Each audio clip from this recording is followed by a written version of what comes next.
நடக்கும். இப்படிப்பட்டவர்களுக்கு விரோதமான பிரமாணம் ஒன்றுமில்லை. இந்த 9 விதமான ஆவியின் கனியும் ஆண்டவர் உண்மையாக நமக்குள் முழுமையாய் ஆளுகை செய்யும்போது உண்டாயிருக்கும். ஆனால் ஆண்டவருடைய ஆளுகை இல்லாவிட்டால் அதே கலாத்தியர் 5ஆம் அதிகாரம் 19, 20, 21 வசனத்தின்படியான நடக்கை தான் இருக்கும். வெளியிடமாயிருக்கின்றன.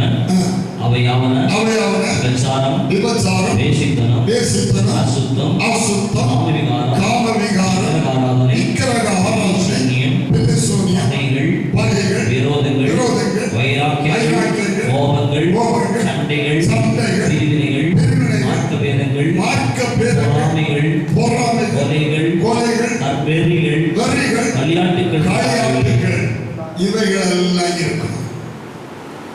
தேவன் மனிதனுக்குள்ளே ஆளுகை செய்யும் போது முதல்ல வாசித்ததெல்லாம் இருக்கும். அன்பு, சந்தோஷம், சமாதானம், நீடிய பொறுமை, தயவு, அல்லேலூயா, நற்குணம், விசுவாசம், சாந்தம், இச்சையடக்கம், இந்த நற்குணங்கள் எல்லாம் நமக்குள்ளே இருக்கும். தேவ சமாதானம் நம்முடைய உள்ளத்தில் ஆளுகை செய்து கொண்டே இருக்கும். தெய்வ சந்தோஷம் நம்மளை நிரம்பி வழிந்து கொண்டே இருக்கும். ஹல்லேலூயா. மகாபலிய நம்பிக்கை. இன்றைக்கு நான் கண்ணை மூடினால், இந்த உலகத்தில் கண்ணை நான் மூட வேண்டியது வந்தால் என் கண்கள் பரலோகத்தில் திறக்கும். நான் என் தேவனை முகமாய் பார்ப்பேன் என்கிற அந்த நிச்சயம் சந்தோஷம் உள்ளே இருப்பதனால் அவர்கள் எதற்கும் கவலைப்படவே மாட்டார்கள். ஹல்லேலூயா. ஹல்லேலூயா. ஆகவே தேவ சமாதானம் ஆளுகை செய்யும் போது இந்த 9 விதமான நற்குணங்களும் நற்கனி இருக்கும். தேவனுடைய ஆளுகை இல்லாமல் பிசாசின் ஆளுகை மனிதனுக்குள்ளே இருக்கும் போது கலாத்தியர் 5:19-21 சொல்லப்பட்ட அனுபவங்கள் காணப்படும். பிசாசின் கிரியைகளை அழிப்பதற்காகவே மனுஷகுமாரன் இந்த உலகத்தில் வெளிப்பட்டார் என்று கர்த்தருடைய பரிசுத்த நாமத்துக்கு ஸ்தோத்திரம் வேதம் சொல்கிறது. ஹல்லேலூயா. கர்த்தருக்கு ஸ்தோத்திரம். இன்னொரு வசனத்தை வாசிங்கள். ரோமருக்கு எழுதின நிருபம் 14ஆம் அதிகாரம் 15ஆம் வசனம். ஹல்லேலூயா. ரோமர் 14:17. தேவனுடைய ராஜ்யம் புசிப்பும் குடிப்பும் அல்ல. ஹல்லேலூயா. தேவனுடைய ராஜ்யம் புசிப்பும் குடிப்பும். தேவனுடைய ராஜ்யம் புசிப்பும் குடிப்பும் அல்ல. அது நீதியும் சமாதானமும். அது நீதியும் சமாதானமும் பரிசுத்தாவியினால் உண்டாகும் சந்தோஷமாக இருக்கிறது. தேவனுடைய ராஜ்யம் நமக்குள்ளே வந்தால், அல்ல தேவனுடைய ஆளுகை நமக்குள்ளே வந்தால், நம்முடைய வாழ்க்கையில நீதி இருக்கும், அநீதி இருக்காது. ஹல்லேலூயா. அநீதி என்கிறது நம்முடைய வாழ்க்கையில இருக்காது. நாம் நீதியாய் நடந்து கொள்வர்களாக இருப்போம். நீதியும் சமாதானம் இருக்கும். மூன்றாவதாக பரிசுத்த ஆவியினால் உண்டாகும் சந்தோஷம் நம்மளை நிரம்பி இருக்கும். அதுதான் தேவனுடைய ராஜ்யம். நீதியான வாழ்க்கை, சமாதானம் நிறைந்த வாழ்க்கை, பரிசுத்தம் நிறைந்த வாழ்க்கை. கர்த்தருடைய பரிசுத்தமான நாமத்துக்கு ஸ்தோத்திரம். இவைகளை இன்று காலையிலே நான் ஆவியானவர் என்னோடு இடைப்பட்ட போது இது எல்லாவற்றையும் ஆழமாய் விளக்க போகாமல் அதன் உள்ளே போய் கடைசியாக மெதுவாக இவைகளை சொல்லிவிடும்படி ஆண்டவர் எனக்கு சொன்ன வார்த்தைகளை நான் எழுதி கொண்டேன். ஹல்லேலூயா. பழைய ஏற்பாட்டிலே நிழலான ஒரு தேவனுடைய ஆளுகை இருந்தது. பழைய ஏற்பாட்டில் நிழலான ஒரு தேவனுடைய ஆளுகை இருந்தது. கர்த்தருடைய நாமத்துக்கு ஸ்தோத்திரம் உண்டாவதாக. கர்த்தருக்கு மகிமை உண்டாகட்டும். இந்த லைப்ரரி போட்டிருக்கிற இந்த பாகம் பழைய ஏற்பாட்டிலே காணப்பட்ட தேவனுடைய ராஜ்யமும் தேவனுடைய ஆளுகையும் குறித்த காரியத்தை இங்கே பிக்சராக படமாக போட்டிருக்கிறது. கர்த்தருடைய நாமத்துக்கு ஸ்தோத்திரம். இது புதிய ஏற்பாட்டில் இயேசு கிறிஸ்துவுடைய ஆளுகையை குறித்ததான ஒரு சார்பு. மூன்றாவது இருப்பது நம்மை எப்படி அந்த சிங்காசனத்தின் ஜெயத்திற்கு ஆண்டவர் கொண்டு வருகிறார், உயர்த்துகிறார்.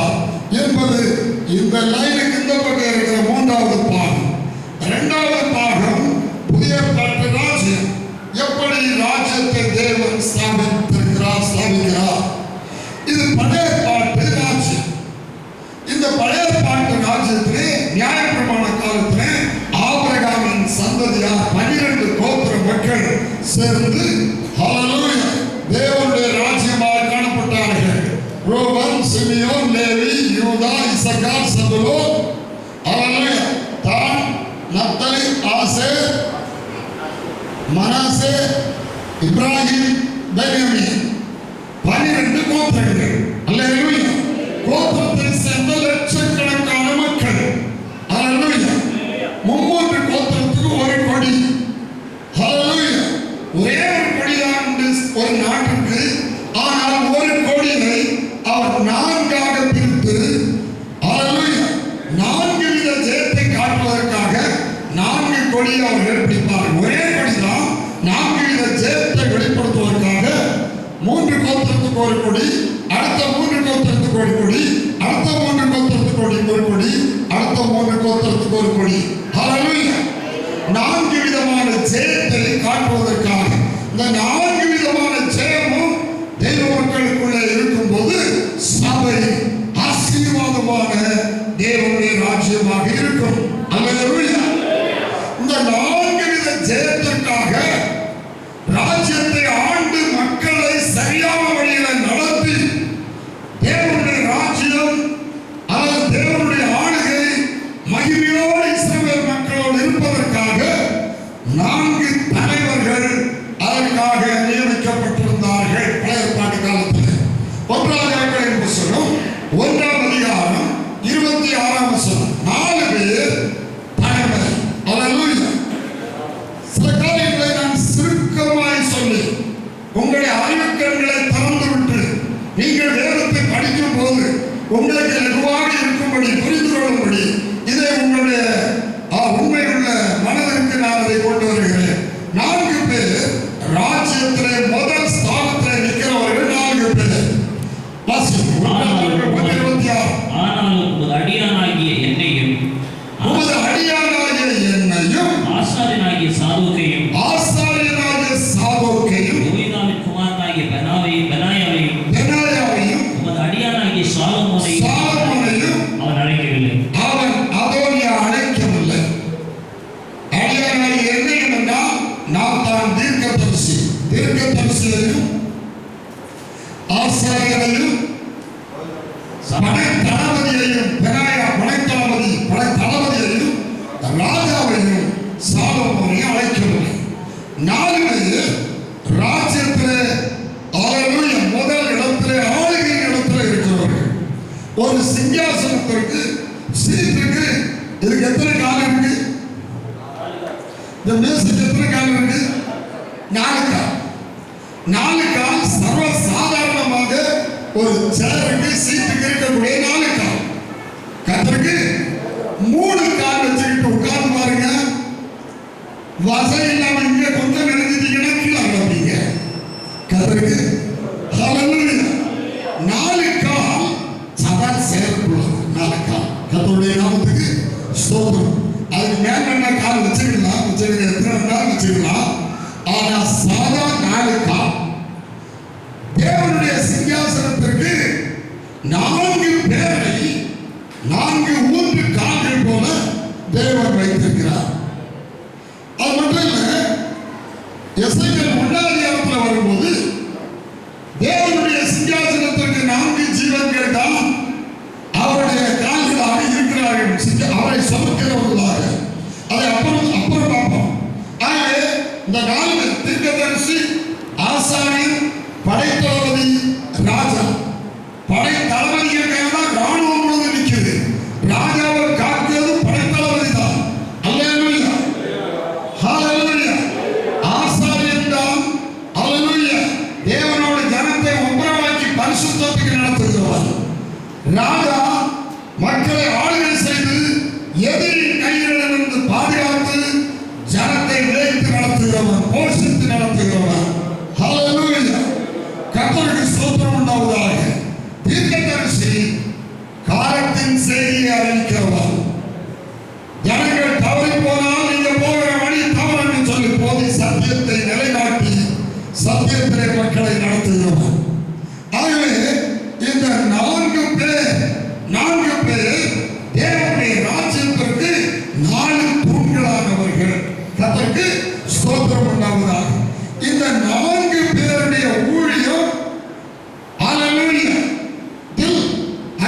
தேவனோடு தேவனை எல்லாரையும் இணைப்பதற்கு இடையிலே பலி செலுத்தப்படும்.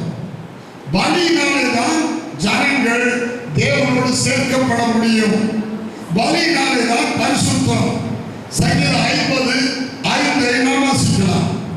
சங்கீதம் 50:5 பலியினாலே என்னுடைய உடன்படிக்கை பண்ணின என்னுடைய பரிசுத்தவான்களை என்னிடத்தில் கூட்டுங்கள் என்பா. அல்லேலூயா. பலியினாலே தான் பரிசுத்தம் உண்டாகிறது. பலி இல்லாமல் பரிசுத்தம் இல்லை. அது தேவனுடைய நியமம். பாவத்தை நிவர்த்தி செய்வது ரத்தம். பாவத்திற்காக பாவ நிவர்த்திக்காக பலி. அல்லேலூயா சொல்லுவோம்.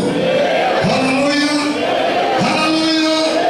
கர்த்தருடைய பரிசுத்த நாமத்தை ஸ்தோத்திரி. எபிரேயர் 10:10 வாசிங்க. எபிரேயர் 10:10 இயேசு கிறிஸ்துவின் சரீரம் ஒரே தரம் பலியிடப்பட்டதினாலே அந்த சித்தத்தின்படியாக நாம் பரிசுத்தமாக்கப்பட்டிருக்கிறோம். ஹல்லேலூயா. பலியினாலே தான் பரிசுத்தம். ஆகவே 4 தலைவர்கள் இருந்து தலைவர்களின் கீழாக தேவனுடைய ஜனம் இருந்து இந்த 4 பேருக்கு முன்பாக செலுத்தப்படுகிற இந்த பலியினாலே தான் ஜனம் தேவனோடு ஐக்கியப்பட முடியும். ஹல்லேலூயா. கர்த்தருக்கு ஸ்தோத்திரம். பழைய ஏற்பாட்டிலே நிழலாட்டமாக மிருகம் பலியிடப்பட்டது. கர்த்தருடைய நாமத்துக்கு ஸ்தோத்திரம். இந்த 4 பேர் இந்த ஜெயத்திற்காக பலியாகவில்லை. இந்த பலிபீடத்தில் 4 கொம்பு உண்டு. வாசிங்கள். யாத்திரை 27:1-2 வாசி. எல்லாம் என்னால பேச முடியாது. குறிப்பிட்ட நேரத்தில் முடிப்பதற்காக வேண்டி சுருக்கமான காரியங்களை சொல்லி அடுத்த இயேசுல வரும்போது கொஞ்சம் அதிகமாக விளக்கி கடைசியாக நம்முடைய ஜீவியத்திலே நாம் ஜெயமெடுக்கிற காரியத்தை நாம் போக வேண்டியது இருக்கிறது. 5 முழ நீளமும் 5 முழ அகலமுமாக சித்தி மரத்தின் பலிபீடத்தை கொண்டு வருவாயாக. அது சதுரமும் 3 முழ உயரமாய் இருப்பதாக. அதில் 4 மூலைகளிலும் 4 கொம்புகளை உண்டாக்குவாயாக. அந்த பலிபீடத்தின் 4 மூலைகளிலும் 4 கொம்புகளை உண்டாக்குவாயாக. அதில் கொம்புகள் அதனோட ஏகமாய் இருக்க வேண்டும். 4 கொம்புகளை உண்டாக்குவாயாக. கொம்பு ஜெயத்தை காட்டுகிறது. அல்லேலூயா. எல்லா தெய்வ மக்களுக்காகவும் தேவனிடத்தில் தேவனோடு ஜனத்தை ஒப்புரவாக்குகிற பலி மூலம் 4 வித ஜெயம் வர வேண்டும். கொடியை பற்றி சொன்னேன். ஒரு கொடிதான் உண்டு. சங்கீதம் 60 சொல்லியிருக்கிறது. ஒரு கொடியை கொடுத்து ஒரு கொடிதான். ஒரு நாட்டுக்கு ஒரு கொடிதான். ஒரு ராஜ்யத்துக்கு ஒரு கொடிதான். ஆனால் 4 வைத்திருக்க காரணம் 4 விதமான ஜெயமாக அதை காட்டுகிறது. அல்லேலூயா. 4 வித ஜெயத்தை காட்டுவதற்காகத்தான் 4 கொடியாக வைத்திருக்கிறார்கள். பலிபீடத்தில் பலிதான் நம்மை தேவனோடு ஒப்புரவாக்குகிறது. நம்மை தேவனோடு இணைக்கிற பலியில் 4 விதமான ஜெயம் உண்டு. அந்த 4 விதமான ஜெயத்தை காட்டுவதுதான் 4 கொம்பு. அல்லேலூயா. கொஞ்சம் பேர் எங்கள்கிட்ட பைபிளை பற்றி தர்க்கம் பண்ணி பேசுறதுக்கு, குரான் பெருசா பைபிள் பெருசான்னு பேசுறதுக்கு, பைபிளை பற்றி பேச வரணும்னு சொல்லியிருக்காங்க. டிபேட் நடக்கும். இதெல்லாம் ஏபிசி கேள்விகளுக்கு தெரியுமா? அல்லேலூயா. வந்து பேசுனா என்னத்தை பேசுவாங்க? மேலின் எத்தனை எழுதியிருக்கோம் தெரியுமா? எங்களுக்கு தெரியும். நாங்கள் பார்த்துருக்கோம். இப்படி தர்க்காம வர போறாங்க. இதெல்லாம் என்னன்னு தெரியுமா? 4 கொம்புகளும் 4 விதமான ஜெயத்தை காட்டுகிறது. இது நிழல். இயேசு கிறிஸ்துவின் பலியின் மூலமா 4 விதமான ஜெயத்தை தேவன் நமக்கு கொடுக்கிறார் என்பதை காட்டுவதுதான் இந்த 4 கொம்புகள். ஒரு சபை 2ஆம் அதிகாரத்தில் அன்னாள் சொன்னார், எல்கானுடைய மனைவி அன்னாளுக்கு ஒரு சாமுவேலை ஆண்டவர் கொடுத்தவுடனே அவள் சொன்னாள், இப்பொழுது என் கொம்பு உயர்ந்திருக்கிறது. ஹல்லேலூயா. எனக்கு ஜெயம் வந்திருக்கிறது என்று சொல்கிறார். இதுவரை கண்ணீர், இதுவரை நிந்தை, அதுவரை அவமானம். இப்பொழுது அவளுக்கு ஒரு ஆண் குழந்தையை கற்றுக் கொடுத்து விட்டார். இப்பொழுது என் கொம்பு உயர்ந்திருக்கிறது என்று சொல்கிறார். ஜெயம். இனி சத்துருக்களை வாயெல்லாம் இனி திறக்காது, இனி நிந்திக்காது, இனி தூஷிக்காது. ஆகவே கொம்பு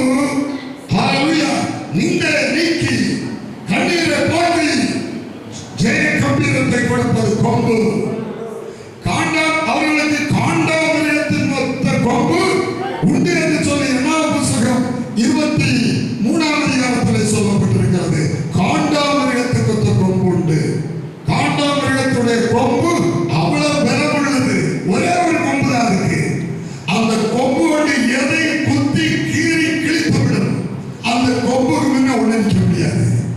கொம்பு ஜெயத்தை காட்டுகிறது. ஆகவே பலிபீடத்திலே 4 கொம்பு என்றால் 4 விதமான ஜெயத்தை காட்டுகிறது.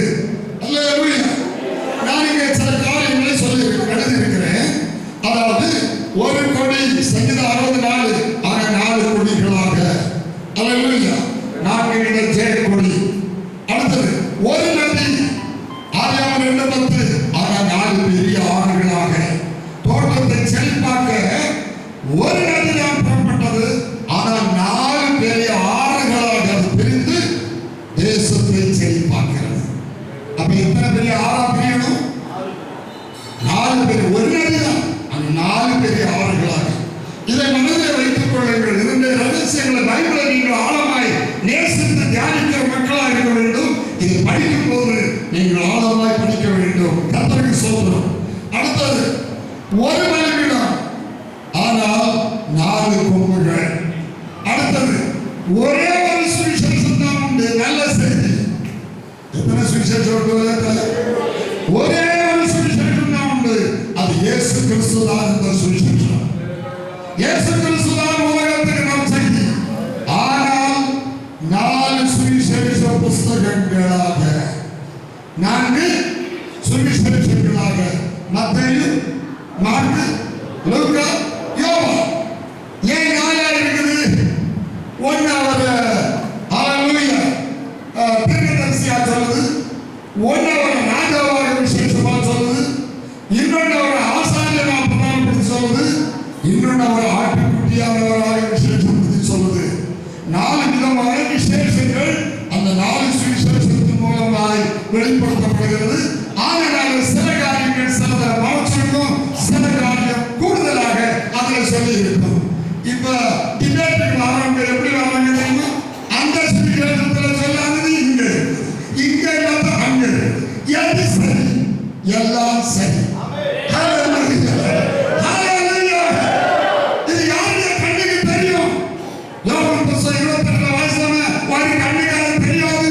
ஆனால் கண்கள் யாருக்கு கிடைக்குமோ, தேவனுடைய ஆவியோடு பார்க்கக்கூடிய கண்கள் யாருக்கு கிடைக்குமோ, அவர்கள் அதை எல்லாத்தையும் பார்த்து அதன் அழகை ருசித்து தேவன் எவ்வளவு மகிமையாக எல்லாம் செய்திருக்கிறார் என்பதை பார்த்து பயந்து கைவர முடியும். நான் சொல்லியிருக்கிறேன், இந்த வேதத்தின் ரகசியங்களை வெளிப்படுத்தும் போது ராத்திரி எனக்கு தூக்கமே வராது. வந்துகிட்டே இருக்கிற சப்ஜெக்ட். ஹல்லேலூயா. இதோட பைபிள் காலேஜில் படிச்சதில்லை, யார்கிட்டையும் கேட்டதில்லை. கர்த்தரே இவைகளை தந்தா. ஹல்லேலூயா. துள்ளுவேன், குதிப்பேன், நடனமாடுவேன், என் சந்தோஷத்தை தீர்க்க தெரியாம துள்ளுவேன். ஹல்லேலூயா. அவ்வளவு மகிமையானது. கர்த்தருடைய நாமத்துக்கு ஸ்தோத்திரம். அடுத்தது ஒரு முகம் தான். அவருக்கு ஒரு முகம் தான் உண்டு. ஆனால் ஒரே வெளிச்சம் தான் உண்டு, ஒரே செய்தி தான் உண்டு. ஆனால் 4 முகங்களாக, காளை முகம், கழுகு முகம், மனித முகம், சிங்க முகம். இது 4க்கும் அவருக்குரிய முகம். இயேசு கிறிஸ்துடைய முகம். ஹல்லேலூயா. ஹல்லேலூயா. ஒரே முகம் ஆனால் 4 முகங்களாக. ஒரு தினத்தை கூட போனார். தேவன் மாம்சத்தில் வெளிப்பட்டார் ஒருவர்தான். ஆனால் 4 முகமான 4 விதமான ஊழியங்களை நிறைவேற்றி நமக்கு ஜெயத்தை சம்பாதிக்கிறார். ஹல்லேலூயா. ஆகவே கர்த்தருடைய பரிசுத்தமான நாமத்துக்கு ஸ்தோத்திரம். பழைய ஏற்பாட்டு ராஜ்யம் நிழலாட்டமான ராஜ்யம். இந்த 4 பேர் ராஜ்யத்துக்கு தலைமையா இருக்காங்கன்னு சொன்னேன். இந்த 4 பேரும் பலியாகணும். படைத்தளபதி தன் உயிரை வகுத்து தன் தேசத்துக்காக வைக்கணும். தீர்க்கதரிசி ஐயோ ராஜா கொண்டு போடுவாரு, சரியா சொன்னா தவறை சுட்டி காட்டினா கண்டிச்சு பேசினா கொண்டு போடுவாங்க பயப்படாம சத்தியத்துக்காக மறிக்கவும் தயாராய் அவன் சத்தியத்துக்கு சாட்சியாக தீர்க்கதரிசி நிற்க வேண்டும்.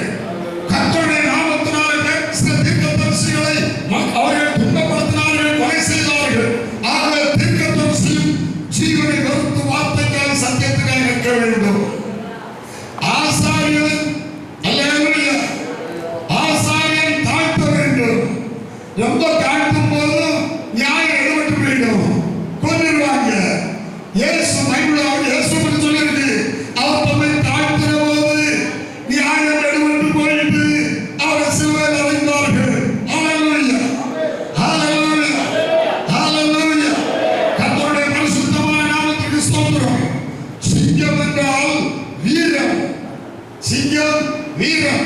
நீதிமொழிகளின் புஸ்தகம் 30ஆம் அதிகாரம் 29-30 வசனத்தை வாசிங்க.